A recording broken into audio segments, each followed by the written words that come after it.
យើងធ្លាប់រស់នៅជាមួយគ្នាប្រៀបដូចសេះសារៀនមេរៀនស្នេហាតែចិត្តខ្ញុំរឹងខ្លាំងណាស់ណា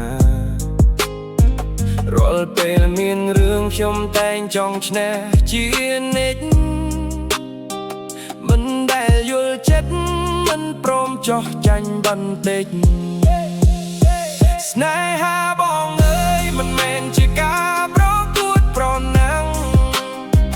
បងបែរជាឆ្ក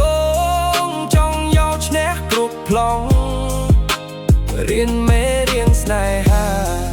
តែបែរជាបងចង់ឈ្នះចុងក្រោយទើបដឹងភាពឈ្នះគឺជាការបាត់បង់ទាំងអស់រូបភាពសំដីដែលបងបានហាស្ដីគឺសុទ្ធតែគិតថាតែត្រូវខំការពារក្តីអំនួតបងធំមិនដែលចង់យល់ចិត្ត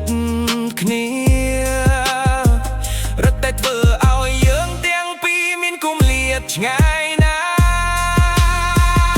ពេលអូនលាចេញពីជីវិតបងទៅបាត់ទើបដឹងថាបងពិតជាមនុស្សសិលងងខ្លាំងណាស់ស្នេហាគឺការអត់ឱនមិនមែនការចង់ឈ្នះតែបងឈ្នះអស់ហើយបាត់បង់អូនទាំងព្រមទាំងងស្នេហាបងអើយមិនមែនជាការប្រកួតប្រណាំងបងបែរជាឆ្កងចង់យកឈ្នះគ្រប់ប្លង់រៀនមេរៀនស្នេហាតែបែរជាបងចង់ឈ្នះ